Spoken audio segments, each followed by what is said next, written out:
வணக்கம்.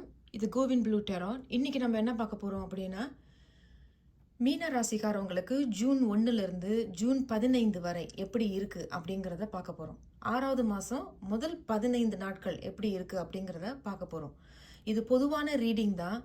சில பேருக்கு இந்த ரீடிங் பொருந்தும், சில பேருக்கு பொருந்தாது. பொருந்தினதை எடுத்துக்கங்க, பொருந்தாததை தயவு செய்து தவிர்த்துருங்க. சரிங்க, இது பொதுவான ரீடிங் தான். உங்களுடைய ஆரக்கிள் கார்டு என்ன சொல்றாங்கன்னு பார்ப்போம். Oolong Tea, Reflection, Wisdom and Emotional Balance.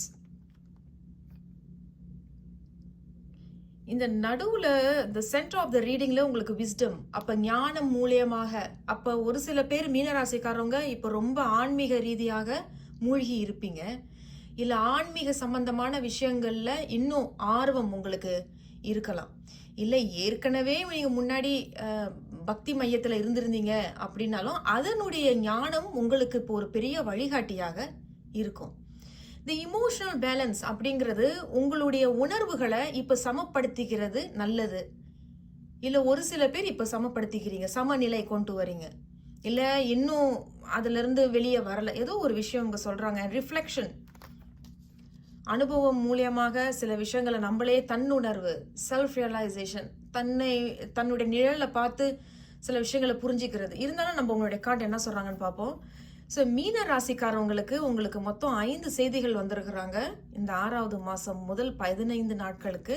உங்க கார்டு கிங் ஆஃப் கப்ஸ். உங்களுடைய 2வது கார்டு வந்து the 8 of swords. 3வது கார்டு வந்து the 7 of wands. உங்களுடைய 2வது கார்டு 9 of cups. and கடைசி கார்டு வந்து 7 of cups. கார்டெல்லாம் உங்களுக்கு தெரியுது. ஓகே, இந்த முதல் கார்டு வந்து கிங் ஆஃப் கப்ஸ். அதான் நான் சொன்னது போல, ஒருவேளை ஒரு சில மீனராசிக்காரவங்களை வந்து இப்போ ரொம்ப அமைதியா சாந்தமா சில முடிவுகள் எடுக்கிறதுல இருந்து, சில வேலைகள் செய்யறதுல இருந்து ரொம்ப கவனமா இருந்த ஒரு விஷயங்களை செய்றீங்க. அண்ட் இந்த கார்டில் நீங்கள் ஒன்று கவனிச்சிங்கன்னா உங்கள் கழுத்தில் வந்து மீன் தெரியுது. அப்போ இது மீன ராசிக்காரங்க, அப்போ இன்னொரு மீன ராசிக்காரங்களோட நீங்கள் டீல் பண்ணிக்கிட்டு இருப்பீங்க. இல்லை ஏற்கனவே ஒருத்தவங்க இன்னொரு மீன ராசிக்காரங்களோட நீங்கள் ஒரு தொழிலோ இல்லை ஏதோ ஒரு ப்ரொஜெக்ட் மூலியமாக நீங்கள் அதை வந்து அவங்களோட சேர்ந்து செய்கிறீங்க. அது மீனம் ராசி தான் இருக்கணும் அப்படிங்கிறத நான் சொல்ல வரல. பட் ஏதோ ஒரு விஷயத்த நீங்க ரொம்ப ஞான மூலியமா, அவங்க நெஞ்சில பாத்தீங்கன்னா ரொம்ப ஒரு வெளிச்சம் ஒண்ணு தெரிய வருது. அப்ப அந்த விஸ்டம், அந்த ஞானம் மூலியமாக சில விஷயங்களை நீங்க செய்றீங்க அனுபவங்கள் மூலியமா. பட் இது ரொம்ப நல்ல ஒரு எனர்ஜி, ரொம்ப சாந்தமா இருக்கக்கூடிய நேரம், அமைதியா இருக்கக்கூடிய நேரம், ரொம்ப பதட்டத்துல இருக்கக்கூடாது. ஏன்னா இமோஷனல் பேலன்ஸும் உங்களுக்கு இங்க வந்திருக்கு அப்படின்னாலும் கிங் ஆஃப் கம்ஸும் அதுக்கு ஏத்த மாதிரி தான் வந்திருக்கு. சில விஷயங்கள் இன்னும் சமப்படுத்திக்கல அப்படின்னாலும் இதுதான் நேரம் சமப்படுத்திக்கிறது, சமநிலைக்கு கொண்டு வருது.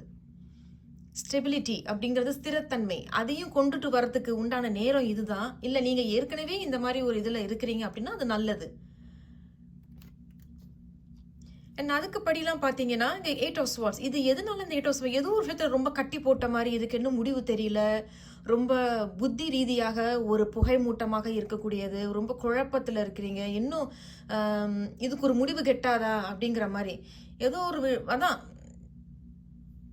இதை மட்டும் நான் கிளாரிஃபை பண்ணிக்கிறேன். 8 of swords எதனால மீன ராசிக்காரவங்களுக்கு ஜூன் 1லிருந்து, ஏன்னா அங்கிட்டெல்லாம் உங்களுக்கு நல்லா இருக்கு. பட் இது மட்டும் ஏன் வந்தது? அப்ப ரொம்ப அமைதியா சாந்தமா இருக்கிறீங்க. அப்படி இல்லை அப்படின்னா அமைதியா சாந்தமா இருக்கிறது நல்லது. You have to bring your emotions into balance. அப்படின்னா உங்களுடைய உணர்வுகளை, உங்களுக்குள்ள இருக்கக்கூடிய உணர்வுகள், அந்த சோகமோ சந்தோஷமோ இன்பமோ துக்கமோ எதுவா இருந்தாலும் அதை சமப்படுத்திக்கங்க. இது மேலேயும் அது கீழேயும் அப்படிங்கிறது வேண்டாம், அப்படின்னு சமப்படுத்திக்கிறது நல்லது. அப்படி இருக்கீங்கன்னாலும் நல்லது. பட் ஏன் உங்களுக்கு இந்த குழப்பம்? அப்போ ஏதோ ஒரு விஷயத்தை ரொம்ப யோசிக்கிறீங்க, யோசிச்சு அப்படியே நீங்களே வந்து இது நடக்குமா நடக்காதா, இதுக்கு ஒரு முடிவு கெட்டாதா, இதுக்கு வந்து ஒரு முடிவு கிடைக்குமா கிடைக்காதா அப்படிங்கிற ஒரு சந்தேகம் உங்களுக்கே ஒன்று ஏற்படுது. இருந்தாலும் இந்த 8 of swords மீன ராசிக்காரவங்களுக்கு எதனால இந்த 8 of swords? Okay, the devil. இன்னும் ஒரே ஒரு கார்ட் மட்டும் நான் எடுத்துக்கிறேன். ரொம்ப ஸ்ட்ரெயிட் ஃபார்வர்டாக இருக்குது செய்தி. இருந்தாலும் இன்னும் ஒரே ஒரு கார்ட் மட்டும் எடுத்துக்கிறேன். எதனால இந்த 8 of swords, என்ன செய்தி, என்ன அறிவுரை? ஓகே, ஓ ஸோ எதனால நீங்க ரொம்ப கட்டி போட்டிருக்கு, உங்கள ரொம்ப குழப்பத்துல ஆழ்ந்திருக்கிறீங்க அப்படின்னா, ஒரு துரோகம், பொய்யி, உங்க முன்னாடி ஒரு பேச்சு, உங்களுக்கு பின்னாடி ஒரு பேச்சு. 2 பேரு ஏற்கனவே ஒரு விஷயத்த செஞ்சுகிட்டு இருக்கீங்க. அதாவது தொழில் ரீதியாகவோ, உத்தியோகமோ, ஒரு கடையோ, இல்ல ஒரு ப்ராஜெக்ட், ஒரு அசைன்மென்ட். அது 2 பேரும் சரின்னா 3வது மனுஷன் தலையிடுறதுல கூட பிரச்சனைகள் இருக்கு. இல்ல ஏற்கனவே 3வது மனுஷனால தான் உங்களுக்கு இந்த குழப்பமா? சந்தேகமா? ஏன்னா ஒரு ஏமாற்றம், துரோகமும் இங்க இருக்கு. ஏன்னா 7 ஆஃப் ஸ்வார்ட்ஸ்ங்கிறது அவன் கையில கத்தி வச்சிருக்காரு பாருங்க. அப்ப முன்னுக்கு ஒரு பேச்சு, பின்னாடி ஒரு பேச்சு. முன்னுக்கு அப்படியே பூசி முழுகி அப்படியே அழகா பேசுவாங்க. பார்க்கறதுக்கு ரொம்ப வடிவமாகவும் இருப்பாங்க. ஆனா பின்னாடி வந்து அப்படியே உங்கள குத்துறது, பேக் ஸ்டாப்பிங் பண்றது. அப்படி எதுவுமே இல்ல அப்படின்னாலும், உங்களால ஒரு விஷயத்துலருந்து வெளிய வர முடியல. அப்போ உங்களுக்குள்ள இருக்கக்கூடிய கெட்ட எண்ணங்கள், கெட்ட பழக்கங்கள், கெட்ட சகவாசங்கள், இது மூலியமாவும் உங்களால வெளிய வர முடியல. அதனால தான் உங்களுக்கு இத வந்து ஒரு கட்டி போட்ட மாரி இருக்கு. இது எனக்கு வேணும். இது இது இல்லன்னா என்னால வாழ முடியாது அப்படிங்கிற மாரி. இருந்தாலும் மறைமுகமா அந்த ஹிடன் மெசேஜ் அப்படின்னா என்ன, உங்களுக்கு அடுத்தடுத்து நல்லா இருக்குங்கும் பொழுது, கண் திஷ்டி, ஏதாவது பிளாக் மேஜிக், சேவனை செய்யறது, இந்த மாரி விஷயங்களும் கொஞ்சம் ஜாக்கிரதையா இருக்கிறது நல்லது. ஏன்னா ஒருத்தவங்களுக்கு டேவல் கார்டு வருதுன்னா, அப்ப நீங்க அதுலருந்து வெளிய வந்துட்டாலும் கூட, இந்த டேவல் இன்னும் இருக்குன்னா, ஒண்ணு அது உங்கள சுத்தி இன்னும் உங்கள எனர்ஜில இருக்கு. இல்ல நீங்க இன்னும் சப்கான்ஷியஸ் மைண்ட்ல அது இன்னும் நீங்க நெனச்சுக்கிட்டு இருக்கீங்க. எனக்கு இந்த மாரி ஆயிட்டு, எனக்கு இந்த மாரி நடந்துருச்சு, அவங்க என்ன குத்திட்டாங்க, அவங்க இந்த மாரி என்ன பேசிட்டாங்க, இந்த மாரி இன்னும் ஒரு எண்ணம் இன்னும் உங்களுக்குள்ள சுத்திக்கிட்டே இருக்கு.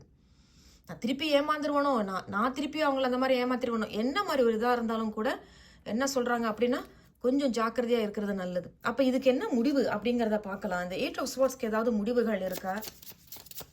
மீன ராசிக்காரவங்களுக்கு இந்த 8 ஆஃப் ஸ்வார்ட்ஸ்ல இருந்து ஏதாவது ஒரு முடிவு இருக்கிறதா? என்ன உங்களுடைய அறிவுரை என்ன சொல்ல வரீங்க?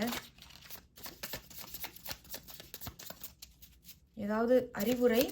ஓகே. ஓ, நல்ல அறிவுரை தான். ஏன்னா 7 ஆஃப் பென்டிகல்ஸ். படிப்படியாக தான் நீங்க அதை செய்ய முடியும். மரம் வந்து பெருசா வளர்ந்து பூ பூத்து காய் காய்த்து பழம் வந்த பிறகு அதை எடுத்து ருசிக்கிறதுக்கு எத்தனை வருடங்கள் ஆகுதோ, அதே போலதான் படிப்படியா தான் நீங்க அதை திருத்திக்க முடியும். படிப்படியா. ஆனா அதோட சீட்டை நீங்க போடணும். என்னால முடியும் அப்படின்னு. ஏன்னா உங்களுக்கு அடுத்தபடிலாம் ரொம்ப நல்லா இருக்குப்பா. அதே போல 7 ஆஃப் பென்டிகல் நீங்க நல்லா கவனிச்சீங்கன்னா, அவருக்குள்ள இருந்த ஞானத்தை வைத்து ஒரு சில விஷயங்களை அவரே கொண்டுட்டு வராரு. ஒரு வளர்ச்சி ஏற்படுது. அந்த வளர்ச்சி ஒரு வெற்றியை தரக்கூடியதா இருக்கு. ஏன்னா 9 ஆஃப் கப்ஸ் அப்படிங்கிறது ஆசைகள்லாம் பூர்த்தி ஆகுது. And 7 of ones you are becoming grounded. And so இது அதே தான். அப்போ 7 ஆஃப் பென்டக்கிள்ஸ்ங்கிறது இந்த மாதிரி ஒரு டார்க் எனர்ஜிலேருந்து வெளியே வரீங்க. அண்ட் 7 ஆஃப் பென்டக்கிள்ஸ்ங்கிறது நீங்க தான் அதுக்கு உண்டான சீடை போடுறீங்க, அஸ்திவாரத்தை போடுறீங்க. அஸ்திவாரத்தை கரெக்டாக அப்படி பிடிமானமா பலமா வச்சுட்டீங்கன்னா படிப்படியா தானாவே வளர போகுது. எந்த அசைவு இல்லாம டோன்ட் ராக் த போட் அப்படின்னு சொல்றது என்னன்னா, இனிமேல் அந்த போட் வந்து அசையாது. அப்படி நேரம் எங்க போய் உங்களை சேர்த்து விடணுமோ அங்க போய் உங்களை சேர்த்து விட போகுது. அப்போ படிப்பு உங்ககிட்ட இருக்கிற ஞானம், கிளாரிட்டி, ஒரு புத்தி கூர்மை, இதை வைத்து நீங்க ஒரு விஷயத்தை உருவாக்குறீங்க. அது வளர்ந்து வருது. அந்த ஞானம் உங்களுக்கு வழிகாட்டுதலாக இருக்கு. அது கசப்பான அனுபவங்களா இருந்தாலும் சரி, இனிப்பான அனுபவங்களா இருந்தாலும் சரி, அதை வைத்து கொஞ்சம் பணமா இருந்தாலும் சரி, அதை வைத்து ஒரு விஷயத்தை நீங்க உருவாக்குறீங்க. அது வளர்ந்து படிப்படியாக வருது. ஏன்னா 7 ஆஃப் ஒன்ஸ்ங்கிறது கிரவுண்டர், அஸ்திவாரத்தை அப்படியே பலமாக நீங்க வந்து கொண்டுட்டு வரீங்க. ரொம்ப ஃபோக்கஸ்டா இருக்கீங்க, ரொம்ப அமைதியா இருக்கிறீங்க. 7 ஆஃப் வான்ஸ்ங்கிறது இனிமேல் என்கிட்ட யாரும் விளையாட முடியாது, என்னை யாரும் சீண்ட முடியாதுங்கிற அளவுக்கு ரொம்ப கவனமா, ரொம்ப எப்படி சொல்றது, ரொம்ப ஸ்ட்ராங்கா இருக்கிறீங்க. ரொம்ப பலம் பொருந்தியவர்களாக இருக்கிறீங்க. ஏன்னா அஸ்திவாரத்தை தக்க வச்சுட்டீங்க. ரொம்ப ஸ்ட்ராங்கா இருக்கு. 9 ஆஃப் கப்ஸ் நான் சொன்ன போல படிப்படியா வளருதுங்க பொழுது உங்களோட ஆசைகள் எல்லாம் பூர்த்தியாக போகுது. 9 ஆஃப் கப்ஸ்ங்கிறது நீங்க நல்லா கவனிச்சீங்கன்னா, ஆசைகள் பூர்த்தியாகிறது. 9 விஷயங்கள் பூர்த்தியாகிறது. ஒரு விஷயம் உங்களுக்கு ஒரு ஆசை பூர்த்தியாக போகுது. உங்களுக்குள்ள இங்கேயும் ஒரு வெளிச்சம் பிறக்குது, இதுக்குள்ளேயும் ஒரு வெளிச்சம் பிறக்குது, இதுக்குள்ளேயும் ஒரு வெளிச்சம் பிறக்குது. அப்போ உங்களை சுத்தி இருக்கிற இல்ல உங்களுக்குள்ள இருக்கிற அந்த பக்தி ஞானம், அந்த ஞானம், அந்த உங்களுக்குள்ள இருக்கிற அந்த ஒரு குரல், அந்த பரமாத்மா, அந்த சூப்பர் சோல், அவர்கள் வந்து உங்களை பாதுகாத்து கொண்டு வெற்றியை நோக்கி, வளர்ச்சியை நோக்கி கொண்டு நீங்க கவனமாக போறீங்க.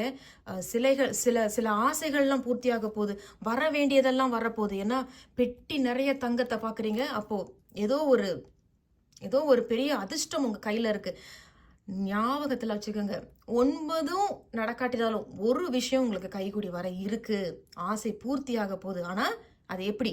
படிப்படியா. அஸ்திவாரத்தை முதல்ல ஸ்ட்ராங்கா வச்சா மட்டும்தான் அது நடக்கும். கடைசி 7 ஆஃப் கப்ஸ். ஏதோ ஒரு விஷயத்துல குழப்பமாயிடுறீங்க. நிறைய சாய்ஸஸ் இருக்கு. எதை வைக்க, எதை எடுக்க, எதுக்கு சரி சொல்ல, எதுக்கு வேண்டான்னு சொல்ல, இந்த மாதிரி ஒரு குழப்பம். இது ஒரு பக்கம் இருக்கு. உங்களுடைய செய்திகள்ல மறைமுகமா த ஹிடன் மெசேஜ் அப்படின்னா 7 ஆஃப் கப்ஸ் அவங்க என்ன சொல்றாங்கன்னா, இந்த மாதிரி ஆப்ஷன்ஸ் உன் முன்னுக்கு வரும் பொழுது, இந்த மாதிரி உங்களுக்கு நிறைய சாய்ஸஸ், ஐயோ ஸ்ட்ராபெரி எடுக்கட்டா வெண்ணிலா எடுக்கட்டா, ஐயோ எனக்கு எல்லாமே பிடிக்குமே, எதை எடுக்குதுன்னு தெரியல அப்படிங்கும் பொழுது இது ஒரு இல்யூஷனா மாறும். இல்யூஷன்ங்கிறது மாயை. உங்களுக்கு முன்னாடி ஒரு செவுரு அப்படியே விழுந்துரும். அந்த செவுரை உடைக்கணும் அப்படின்னா தெளிவான முடிவை எடுங்க. அப்போ எப்படின்னா 7 அப்படிங்கும் பொழுது 3 விஷயங்கள். இந்த 7ல் நான் எது சிறப்பாக செய்வேன், எதில் எனக்கு நிறைய ஞானம் அனுபவங்கள் இருக்கு, அந்த 3 விஷயங்களை மட்டும் நீங்க எடுத்துக்கோங்க. அந்த 3 விஷயங்களை படிப்படியாக செய்யுங்க. கண்டிப்பா எது உங்களுக்கு சிறப்பானதோ அது உங்களுக்கு கிடைக்கும். 7 ஆஃப் கப்ஸ் மட்டும் நான் உங்களுக்கு கிளாரிஃபை பண்ணிக்கிறேன். மீனராசிக்காரவங்களுக்கு எதனால இந்த 7 ஆஃப் கப்ஸ் வந்திருக்கிறாங்க, என்ன செய்தி? இந்த 6வது மாதம் முதல் 15 நாட்கள் அவங்களாவே வந்துட்டாங்க. அதே தாங்க பாருங்க. சேரியட்டுங்கிறது ரதம், தேரு, முன்னேறி கொண்டு போறது. இந்த கருப்பு வெள்ளை அப்படிங்கிறது மட்டும் முடிவுகள் எடுக்கிற நேரத்துல மட்டும் கொஞ்சம் கவனம், கொஞ்சம் நிதானம் தேவைப்படுது. ஏன்னா அப்படியே போயிட்டே இருப்போம். அப்படி கிடையாது. ஏன்னா சேரியட்டுங்கிறது மறைமுகமாக வெற்றி காத்து கொண்டிருக்கு. நான் சொன்ன பார்த்தீங்களா, ஒரு வெற்றி, ஒரு வளர்ச்சி உங்களுக்கு இருக்கு. அப்போ எங்க ஆரம்பிக்குதுன்னா, நீங்க ஒரு இருட்டான விஷயத்துல இருந்து வெளியே வரீங்கன்னா, நீங்க ரொம்ப சாந்தமானவங்க, ரொம்ப அமைதியானவங்க, நிதானமானவர்கள், ரொம்ப அன்பு உங்ககிட்ட நிறைய இருக்கு. கிங் ஆஃப் கப்ஸ்ங்கிறவங்க வயசுல ரொம்ப சின்ன வயசா இருப்பீங்க. ஆனா பேச்சுகளிலையும் திறமைகளிலையும் பார்த்தீங்கன்னா ரொம்ப அனுபவசாலிகளாகவும் இருக்கக்கூடியவர்களாக இருப்பீர்கள். அதனால இந்த 7 of 9 of cups and 7 of கப்ஸ்ங்கிறது வெற்றிகள் இருக்கு. அந்த அஸ்திவாரத்தை மட்டும் பலமா வச்சுக்கோங்க. குழப்பங்கள் வரும் பொழுது, இல்யூஷன் மாயைங்கிற ஒரு சூழ்நிலைக்கு தள்ளப்படும் பொழுது கவனமாக எடுங்க. ஏன்னா கவனமாக படிப்படியா முன்னேறி போறீங்க. சில பேர் வேகமா போறேன்ட்டு போயிடாதீங்க. சந்தேகத்துல கொண்டாந்து உங்களை விட்டுரும். எந்த வழியில எடுக்கிறது, இது எடுப்போமா அது எடுப்போமா அப்படிங்கிற மாதிரி வந்துடும். ஆனா முன்னேறி போவீங்க. ஏன்னா மறைமுகமாக ஒரு வெற்றி உங்களுக்காக காத்து கொண்டிருக்கிறது. அப்ப வளர்ச்சி இருக்கு, வெற்றி இருக்குன்னு சொல்லப்படுது. கவனம். இந்த 7 நீங்க பாக்குறீங்க. 7 அப்படிங்கிறது இங்கேயும் நீங்க 7 பாக்குறீங்க. 7 3 7 நீங்க பாக்குறீங்க. ரொம்ப அதிர்ஷ்டமான ஒரு நேரம். உங்களுக்கு பணம் வர இருக்கு. ஒரு விஷயத்த ஆரம்பிக்கிறீங்க, தொழிலோ இல்லை ஒரு ப்ரொஜெக்டோ இல்லை ஒரு உத்தியோகத்தில் உங்களுக்கு ஒரு ப்ரொமோஷன் கிடைக்க இருக்கு அப்படின்னாலும், அந்த ப்ரொமோஷன் கிடைத்த பிறகு அதில் கிடைக்கக்கூடிய அந்த பதவியிலிருந்து நீங்கள் செய்யக்கூடிய வேலைகள் நல்லா இருக்கும். குடும்ப ரீதியாகவும் ஒற்றுமை, சந்தோஷம் தரக்கூடியதாக இருக்கும். ரொம்ப நல்லா இருக்கு மீனராசிக்காரவங்களுக்கு. அப்போ இந்த 7 3 7 என்ன சொல்ல வராங்க அப்படின்னா, இந்த 7 பொதுவாகவே நியூமராலஜி பிரகாரம் ஸ்பிரிச்சுவாலிட்டியில் ரொம்ப ஸ்ட்ராங்காக இருப்பீங்க. அப்படின்னா அடிப்படையாகவே பக்தி மையத்திலேயே ரொம்ப ஸ்ட்ராங்காக இருப்பீங்க. இந்த நேரம் தான் பக்தியிலையும் நீ மூழ்கி இருக்கிறது நல்லது. பக்தி தான் உனக்கு ஒரு பலத்தை கொடுக்கக்கூடியதாக இருக்கு. ஒரு அதிர்ஷ்டமாக, ஒரு பெரிய ஒரு அதிர்ஷ்டம் அது. ஏன்னா ஒரு ரீடிங்ல இந்த மாதிரி 3 நம்பர்ஸ் ஒரே நேரத்தில் வருதுன்னா அதிர்ஷ்டம் பக்கத்துல தான் இருக்கு. கப்புன்னு பிடிச்சிக்கிறது நல்லது. ஆனா கவனமா கொண்டு போ. இந்த மாதிரி சந்தேகத்துல விழுந்துடாத. அண்ட் 7ங்கிறது பக்தியில கொஞ்சம் கவனம் செலுத்துங்க. ஜெபம் பண்றதோ, புக்கு படிக்கிறதோ, கோயிலுக்கு வாரத்துக்கு ஒரு முறை போறதோ, அங்க போய் தியானம் பண்றதோ, யோகா பண்றதோ, இதுலெல்லாம் கொஞ்சம் எதுலையாவது ஒண்ணுல மட்டும் கொஞ்சம் கவனம் செலுத்துனீங்கன்னா அந்த ஒரு பக்தியையும், அந்த ஸ்ரத்தை, அந்த ஃபேத், ஸ்ரத்தைங்கிறது சம்ஸ்கிருத ஸ்ரத்தை, அந்த ஃபேத், அந்த நம்பிக்கை உங்களுக்கு ஒரு பெரிய பாதுகாப்பையும், ஒரு பெரிய பாதுகாப்பு மட்டும் இல்லாமல் உங்களுக்கு ஒரு பெரிய ஆசீர்வாதமாகவும் இருக்கும். உங்களை சுற்றி எப்பொழுதும் அது ஒரு நல்ல ஓரா அப்படின்னா ஒரு நல்ல எனர்ஜியை உருவாக்கக்கூடியது, பாசிட்டிவாக இருக்கும். ஏன்னா உங்களுக்கு இந்த டேபிள் கார்ட் அப்படி வந்திருக்கு. என்னன்னா, ஒன்று உங்களுக்குள்ள இன்னும் இந்த தவறான எண்ணங்கள் இருக்கு, அல்லது வெளியே வந்துட்டேங்க அப்படிலாம் எதுவும் இல்லைன்னா, ஆனால் டேபிள் கார்ட் வந்திருக்கு அப்படின்னா உங்களை சுற்றி ஏதோ ஒரு கெட்ட சக்தி ஒன்று இருக்குங்கிறது அர்த்தம். ஆனால் கவனம் அப்படின்னு சொல்ல. ஸோ விஸ்டம், இமோஷனல் ரிஃப்ளெக்ஷன் அப்படிங்கிறது ரொம்ப நல்லா இருக்கு. ஊலோங் டீ அப்படிங்கிறது என்னன்னா சைனீஸ் டீ. அது கனமாக ஏதாவது சாப்பிட்டோம் அப்படின்னா இந்த டீயை குடிப்பாங்க. சர்க்கரை எதுவுமே இருக்காது. சப்புன்னு இருக்கும். ரொம்ப கசக்கிற ஒரு மாதிரி டேஸ்ட்டே இருக்காது. அதை குடிப்பாங்க. ஏன்னா அந்த ஹேவினஸை சுத்தம் பண்ணுறதுக்கு கழியறதுக்கு தான் அதை குடிப்பாங்க.